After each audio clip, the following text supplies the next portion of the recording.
जिसे हम बुद्ध कहते हैं। देखिए, बुद्ध तो बुद्ध है, जिसकी श्रद्धा हमारे मन में है, जिनके प्रति, लेकिन अब लोग ये कहने लगे कि हम रियल में वास्तविक बुद्ध है, तो मुझे लगता है कि ये गलत टिप्पणी है। हाँ जी। और उन्होंने ऐसा नहीं कहना चाहिए, ऐसे हम उनकी घोर निंदा करते हैं। देखा जाए तो ये विनयाचार्य एक सामनेर है, भिक्खु नहीं है। ओके।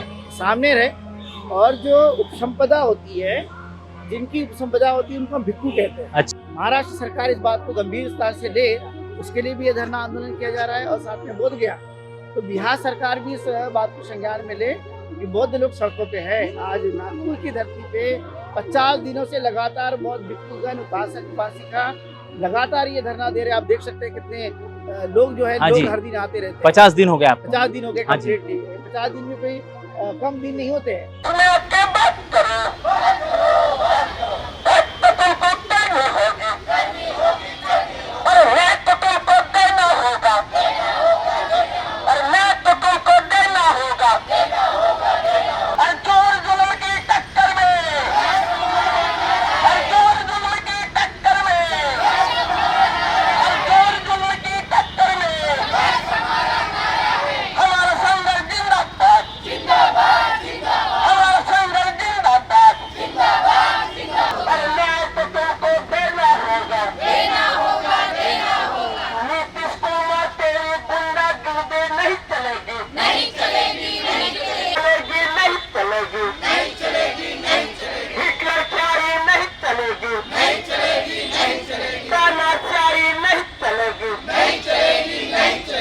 देश भर में महाबोधि विहार के मामले में धरने हो रहे हैं, आंदोलन हो रहे हैं। उसी कड़ी में नागपुर में आज भदंत चंद्रकीर्ति जी के नेतृत्व में 50 दिन पूरे हो रहे हैं नागपुर के संविधान चौक से।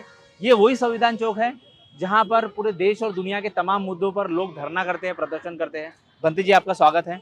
हम देखते हैं कि सोशल मीडिया पे आए दिन काफ़ी लोग भंते विनयाचार्य जो है उनके ऊपर ऐसे भी टिप्पणी कर रहे हैं कि वो बुद्ध का रूप है। इसके ऊपर लोग दोनों एंगल पे बात कर रहे हैं। इस पे आपकी प्रथम टिप्पणी क्या है? देखिए, सबसे पहले तो मैं आवाज़ इंडिया को बहुत बधाई देना चाहूँगा कि आज आप लोग संविधान चौक नागपुर में, जहाँ पे महाबोधि महाविहार की मुक्ति आंदोलन को लेकर धरना आंदोलन चल रहा है और 50 दिन पूरे किए। तो मैं नागपुर और तमाम जितने भी हमारे बौद्ध भिक्षुगण हैं, उपासक उपासिकाएं, जिन्होंने सहयोग प्रदान किया, जिसकी वजह से आज हम 50 दिन पूरे कर पाए, तो इसके लिए मैं तमाम बुद्धिस्ट अनुयायियों को मैं बधाई देना चाहूँगा। और जैसे आपने बताया अभी कि लोग अपने नाम के सामने या रियल में बुद्ध है, या जिसे हम बुद्ध कहते हैं। देखिए, बुद्ध तो बुद्ध है, जिसकी श्रद्धा हमारे मन में है, जिनके प्रति, लेकिन अब लोग ये कहने लगे कि हम रियल में वास्तविक बुद्ध है, तो मुझे लगता है कि ये गलत टिप्पणी है। हाँ जी। और उन्होंने ऐसा नहीं कहना चाहिए, ऐसे हम उनकी घोर निंदा करते हैं, क्योंकि आप रियल में बुद्ध नहीं हो सकते, और हो सकते हैं बहुत कुछ, लेकिन जो तथागत गौतम बुद्ध का स्थान है वो निश्चित तौर पर एक बड़ा प्रमुख स्थान है, एक अवस्था है बुद्ध की, और वो पहुंचने के लिए तो आपको सबको पता है कि किस तरह की मनुष्य को प्रैक्टिस करनी पड़ती है। तो हमारा देश एक गुरु परंपरा का देश है, जिसमें बुद्धिज्म में भी श्रामणेर एक पद्धत है। क्या प्रोसेस है? क्या गुरु की अगर से कुछ बातें जो श्रामणेर है वो अगर से पूरी ना कर पाए, अगर से उसके विरुद्ध में जाए, तो उसमें क्या सजा हो सकती है? क्या आप बताएंगे दर्शकों को? क्योंकि श्रामणेर होते हैं और एक सीनियर मॉन्क जो जिसका लोग पूछते हैं, जिनको नमन करते हैं, वो एक अलग होते हैं। इसमें कैसा आप सोचते हैं? देखिए, तथागत गौतम बुद्ध के समय बहुत सारे नियम बनाए गए। हाँ जी। जिस विनय पिटक में लिखा हुआ है, तो उस नियम पिटक के आधार पर देखा है तो सामने को 10 सीलों का अभ्यास करना पड़ता है। जैसे कि उन्हें हिंसा नहीं करनी है, चोरी नहीं करनी है, ब्रह्मचर्य का पालन करना है, झूठ नहीं बोलना है, मादक पदार्थ का सेवन नहीं करना है, विकाल भोजन नहीं करना है, नाच गाने नहीं करना है, न सुनना है, और न ही सुगंधित चीज़ों का उपयोग करना है, और न ही लग्जरीज आसनों पर बैठ करके आराम करना है, और सोना चांदी इत्यादि चीज़ों को ग्रहण नहीं करना है। ये सब तमाम जो 10 सील है, इसको ग्रहण करना पड़ता है। तो सामने बोला जाए तो कैसे सीखने वाला है। ओके। जिसे हम विद्यार्थी कहते हैं, यानी विद्यार्थी, स्टूडेंट है। हाँ जी। जिसे प्रवज्ञा ग्रहण करनी पड़ती है। अच्छा। तो प्रवज्ञा एक संस्कार है जो अपने जीवन में अंगीकार करना पड़ता है। तो उसी तरह से देखा जाए तो ये विनयाचार्य एक सामनेर है, भिक्खु नहीं है। ओके। सामनेर है, और जो उपसंपदा होती है, जिनकी उपसंपदा होती है, उनको हम भिक्खु कहते हैं। अच्छा। जिनको 227 विनय का आचरण करना पड़ता है। और काल परिस्थिति की तो बात अलग है, लेकिन फिर भी जब उपसंपदा हो जाती है तो वो एक प्रकार से भिक्षु बन जाता है, लेकिन वो अपने गुरु के अंडर में रह करके ओके। जब वो परफेक्ट हो जाता है अच्छा। तो परफेक्ट होने की वजह से उसके आचार्य को लगता है कि अब इसको हमने भिक्षु बनाना चाहिए, तो उनकी परमिशन लेने के बाद उनको संपदा दी जाती है। जो उपजाया होते हैं, जो ऐसे गुरु होते हैं, उसके बाद उनके संपदा के बाद में वो भिक्षु बन जाते हैं। तो कुल मिलाकर हम ये कह सकते हैं कि ये परंपरा जो भारत में प्राचीन समय से चलती आ रही है, लेकिन वर्तमान में आपने देखा होगा कि ये ज़्यादा कुछ मानने के लिए तैयार नहीं होता। हाँ जी, हम देखते हैं अक्सर जैसा लेह लद्दाख जाइए या फिर जो उत्तर भारत के जो हिंदी बेल्ट है, वहाँ एक गुरु जो वरीय है उनको काफी पूजनीय स्थान देते हैं। Definitely। लेकिन हम देखते हैं कि महाराष्ट्र में अक्सर या फिर ये जो आंदोलन में भी हमको दिखता है कि जो सीनियर मॉन्क्स हैं उनके प्रति जितना समर्पण भाव होना चाहिए वो जूनियर मॉन्क्स नहीं दिखा पाते। इसके ऊपर क्या सोचते हैं, भविष्य में क्या निवारण देखते हैं आप? देखिए, हम तो उनसे यही कहना चाहेंगे कि आदत में सुधार लाए, अच्छा। बदलाव लाए, और जो उपासक उपासिका ऐसे लोगों को लेकर चलते हैं, सिर पे बिठाते हैं, तो कहीं ना कहीं एक प्रकार से जो धम्म को ग्लानि मिलती है, हाँ जी। कहीं ना कहीं हानि होती हुई नजर आती है। एक तो ऐसा नहीं कि अनागारी धम्मपाल ने महाबोधि महाविहार का संघर्ष नहीं किया, उन्होंने भी किया था, और काफ़ी हद तक उन्होंने विजय भी दिलाई थी उस काल में। और बाद में सुरेश से बंते जी ने किया, आज वर्तमान में आकाश लामा जी लेकर गए, तो उपासक ही है, तो भिक्षु तो है नहीं। हाँ जी। लेकिन आपने देखा होगा कई ऐसे लोग हैं जो कहाँ भदंत लिखना चाहिए, कहाँ भिक्षु लिखना चाहिए, उसकी परवाह ना करते हुए वो सीनियर भिक्षु को भी जो साइड लाइन करके उस काम को करने। क्या समाधान देखते हैं इन सब प्रश्नों के ऊपर? ये मैं ही कहना चाहूँगा कि सुधार लाए, गुरु से मिले और गुरु से मिलकर उनकी शिक्षा ग्रहण करें, जिससे उनके जीवन को बदला जा सके। आप निरंतर दीक्षा भूमि के सौंदर्यकरण पे भी बात करते हैं। जरूर। हम देखते हैं कि लोग उपासक और जो भी दीक्षा भूमि को पूछते हैं, एक यानी मानवता का द्वार है। बाबा साहब ने यहाँ पर एक हिस्टोरिकल मूवमेंट किया, लेकिन यहाँ पर क्या महाराष्ट्र शासन के की कुछ उदासीनता आपको नजर आती है कि अभी तक सौंदर्यकरण हो नहीं पा रहा है और अभी 14 अक्टूबर आने वाले दिनों में काफी पास में है? क्या सोचते हैं आप? डेफिनेटली पिछले साल आपने देखा होगा बहुत बड़ा आंदोलन दीक्षा भूमि पे किया गया।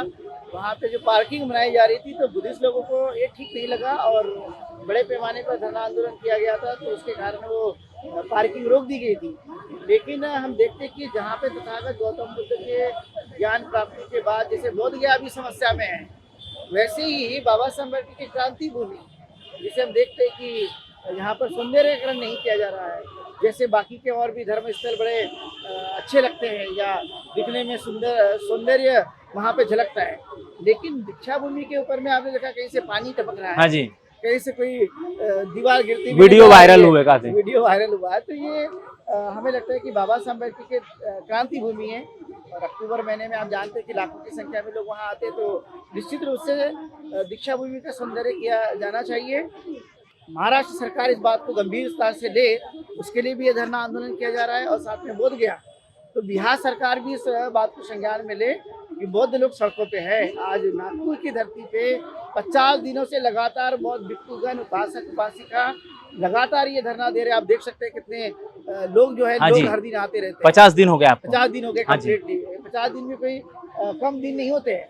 तो ऐसे कुल मिलाकर हम चाहेंगे कि माननीय प्रधानमंत्री जी से, बिहार सरकार के मुख्यमंत्री से और महाराष्ट्र के मुख्यमंत्री से कि ये जो हमने महाबोधि महाविहार और जो दीक्षा भूमि है उसका सौंदर्यकरण के लिए जो धरना दिया जा रहा है, इसको संज्ञान में लें और संज्ञान में लेकर के इसे पूरा करने की कोशिश करें। दूसरी बात, आपने देखा होगा कि आजकल जो है बहुत सारे भिक्षुगण जब इस आंदोलन को लेके चल रहे हैं, लेकिन कुछ लोग, चंद लोग आकर के इसे पूरी तरह से हाईजेक करने की कोशिश हाँ जी। तो मैं ये मानता हूँ कि खुद अपना परिश्रम करें, और परिश्रम करके हाईजेक नहीं बल्कि जहाँ से शुरू किया गया है उनको हम बल प्रदान करें। प्रचार प्रसार करना बुरी बात नहीं है, लेकिन एक सिस्टम में रहकर यदि हम प्रचार प्रसार करते तो ज़्यादा बेटर होता हाँ है। जी। आपने हाईजेक की बात की भंते जी, एक गंभीर मुद्दा और जुड़ता है। जब ये आंदोलन महाबोधि विहार के आसपास हो रहा था और उसके बाद भी ये होते रहा, अभी तो एक इसका इतिहास है इस आंदोलन का, उसके भी पहले जाएंगे तो इतिहास है, लेकिन हम देखते हैं कि जो उपासक है या फिर जो जिनके दिल में श्रद्धा है बुद्धा के लिए, जो समर्पित भाव है, वो मिसगाइड होते हैं कहीं ना कहीं, किसी चैनल के द्वारा बोलिए, मीडिया के द्वारा बोलिए, फेसबुक के द्वारा बोलिए, तो इन सब चीज़ों में आप लोगों को कैसा मार्ग दिखाते हैं कि लोग मिसगाइड ना हो? दीक्षा भूमि का आंदोलन रही है या फिर महाबोधि मुक्ति आंदोलन रही है, लोग काफ़ी मिसगाइड हो जाते हैं और जो मान्यता प्राप्त नहीं है वो भी आके अपनी बात सुनाता है। इस सब चीज़ों को आप कैसे समेटते देखिए हैं? कैसा होता है कि जब कोई कारवां बढ़ता है, हाँ जी। शुरू में जब लुई मोहन के पहले जो महाबोधि महाविहार के सामने जब ये धरना शुरू था तो बहुत कम लोग थे। धीरे धीरे इसका प्रचार प्रसार हुआ, लोग बड़ी संख्या में पहुंच गए, तो लोगों को ये लगने लगा यार ये आंदोलन मैं चला रहा हूं। और ये अक्सर होता है और खासकर बहुजन समाज में तो बड़े बड़े जल्दी हो जाता है। अच्छा। लेकिन आपको ये पता होगा कि 3 साल से पूरे देश के अंदर में आकाश लामा जी और बंदे प्रज्ञासिंह जी ने घूम घूम कर महाबोधि महाविहार के इस मरे हुए आंदोलन को खड़ा किया, धरना शुरू किया गया, लोग वहाँ पर गए, अच्छी बात है, वेलकम करते हैं उन सब लोग का, जाना चाहिए, जोर देना चाहिए। लेकिन बाद में उसको हाईजैक करने की कोशिश की गई। उसमें 12 मई को तो मैं खुद वहाँ मौजूद था। हाँ जी। यदि मैं वहाँ पर यदि चांटिंग नहीं किया होता तो लगभग 1000 से भी अधिक लोग पूरे लोगों ने वो फुटेज भी देखे हैं। फुटेज बोलो। भी देखा है हाँ जी। आपने। तो इस तरह का है। और मैं एक और बात आपके संज्ञान में लाना चाहूंगा, जहाँ हाईजैक की बात आती है, अभी 3-4 दिन पहले हमारे एक छोटे सामनेर को भी युवा अच्छा। जो है विजयाचार्य ने अपने पास बिठा करके प्रेस कॉन्फ्रेंस करवाया। उसका यूट्यूबर जो है वो जो अरुण गौतम है, ठाकर नाम का यूट्यूबर है, मतलब यूट्यूब चैनल है, उनके घर जाता है, उनके माँ बाप को बिठाते हैं, उनके उस बच्चे को पथिक को बिठाता है और कहते हैं कि मैं पंडित चंद्रकीर्ति का शिष्य हूँ। लेकिन वहाँ जो चल रहा है मैंने देखा है, लेकिन मैंने विनयाचार्य को देखा कि वो सत्य के मार्ग पे चल रहा है, इसलिए मैं उनके साथ जाना चाहता हूँ। अब जब आप देखिए 2 साल से मेरे पास है, 2 साल से हम लोगों ने उनके शिक्षा और दीक्षा का योजना बना करके यहाँ तक उसको पहुँचाया। बोध गया भी मैंने बहुत सारे हमारे सामने को लेकर गए, कंटिन्यूसली मार्च महीने से लेकर गए, और बाद में वो अपने यहाँ पर ला करके उसको हाईजैक करता है, उसको प्रलोभन दिया जाता है। और देखकर फिर मैंने उनको कहा कि ये गलत है, चोरी की कर रहे हैं आप लोग तो सामने रोकी। तो इस तरह की बातें हुई। तो फिर उसके जो रिलेटिव्स, उनकी बुआ थी जो जिन्होंने हमारे पास ये भंते को लाए, पति को लाए थे, तो वो उसकी बुआ को मैंने बताया कि ऐसा ऐसा प्रसंग हो गया है। तो उसकी बुआ 16 तारीख के प्रोग्राम में जाती है, जहाँ सुरेश भट्ट सभागृह में प्रोग्राम चला था नागपुर में, उसको पकड़ कर लाती है मेरे पास। फिर अच्छा। वो उससे बताती कि आपने बहुत बड़ी गलती की, ऐसा नहीं करना चाहिए। फिर वो माफ़ी मांगता है। और बाद में कहा गया कि मैंने तो उनसे कहा कि देखिए ऐसे शिष्य का पालन करना तो बहुत मुश्किल काम है, गायब हो जाते हैं या गायब कर दिया जाता है, तो कम से कम वो उनके घर के लोगों ने कहा कि इसको चूहा छोड़ दीजिए, और चूहा छोड़कर उसको फिर हमने घर भेज दिया उनके। ओके। तो ये इस तरह की भी जो चीजें हैं वो करते नजर आ रहे हैं। तो क्या अपील करेंगे अंत में मैं यही पब्लिक कहना से? चाहूंगा जनता को कि आंखें खोलें और आंख खोलकर ठीक से देखें, जागरूक बनकर देखें, क्योंकि देश के अंदर में जो वास्तविकता है उसको ठीक ढंग से बताया नहीं जा रहा है और उसको गलत तरीके से लोग पेश करते रहते हैं। लेकिन आप देखिए कि महाबोधि महाविहार का मुक्ति आंदोलन लगातार ये 12 फरवरी से जहाँ से शुरू हुआ वो अभी भी चल रहा है। देश भर में 50 जगहों में ये धरना आंदोलन चल रहा है। और आपको देश में देखा होगा मसाल यात्रा भी शुरू है। हाँ जी। आज अभी तो आज पूरे विदर्भ का दौरा करने के बाद 19 तारीख को आज के दिन लगभग आप देखेंगे भंडारा, तिमुरसर, गोंदिया, चंद्रपुर, गढ़चिरौली, वर्धा, यवतमाल और आज अमरावती है। वैसे मसाल यात्रा पूरे जगह घूम रही है। और कल बाबा साहब अम्बेडकर की जन्मस्थली महू में इसका शुभारंभ किया जाएगा, जो पूरे मध्य प्रदेश भर में ये मसाल यात्रा घूमेगी। 24 तारीख को राजनांदगांव छत्तीसगढ़ में है, जहां पर पूरे छत्तीसगढ़ प्रदेश में ये यात्रा घूमेगी। तो लगातार इस आंदोलन को सरकार को ध्यान में लाने के लिए प्रयास किया जा रहा है, ताकि सरकार हमारी बातों को सुने और बीटी एक्ट को रद्द करे, महाबोधि महाविहार को मुक्त करे। तो मैं जनता से यही कहना चाहूँगा, जितने भी हमारे बौद्ध उपासक उपासिका है, दिखाव पे न जाते हुए फेसबुक व्हाट्सएप की दुनिया में जो लिखा जाता है वो जरूरी नहीं कि वो सब सत्य है। हाँ जी। लेकिन और आप देखिए ना, छोटे से बच्चे को वीडियो बना के डाल रहे हैं, कितनी शर्मिंदगी की बात लगती है। बाद में तो हम लोगों ने उसके घर के लोगों ने माफ़ी मांगने के लिए वो वीडियो डालने, तो हम बच्चों पे कोई ज़्यादा वीडियो डालने के लिए नहीं कहते। ये भी तो क्राइम है इस प्रकार का, ये सोशल मीडिया में आप बच्चों को दिखा रहे हैं जो नाबालिग है। तो इस तरह के लोगों के लिए निश्चित रूप से हम कहना चाहेंगे कि ऐसी गलती ना करें, इस तरह के व्यवहार से बचने की कोशिश करें। क्योंकि यदि आप मानते हैं कि धर्म के सही दायद या उत्तराधारी का है तो इसका पालन करें, नहीं तो अपना जो व्यवहार है उसमें परिवर्तन लाएं, नहीं तो अपने तरीके से जो काम कर रहे हैं वो नहीं, धर्म के नीति के आधार पर काम करे। भंते जी गंभीर कुछ मुद्दे भी उठा रहे थे। और जो बुद्धिज्म का 4 सूत्री कार्यक्रम है, शिक्षा, समीक्षा, दीक्षा और परीक्षा, इनमें जो मानक मापदंड है, इसमें जो पास होता है उसको अब आप समझिए, लोगों को समझिए, चाहे वो कैसे भी रिएक्ट करे, पर आप उनके रिएक्शन में ना जाइए, आप शिक्षा लीजिए, उसकी समीक्षा कीजिए और परीक्षा में जो खरा उतरा उसको अपना नेतृत्व स्वीकार कीजिए। हम कंटिन्यू महाबोधि के इस आंदोलन को कवरेज दिखा रहे हैं। भंते जी, आपने अपना वक्त दिया, उसके लिए धन्यवाद। आप जुड़े रहे आवाज़ इंडिया से, हम कंटिन्यू आपको अपडेट देते रहेंगे।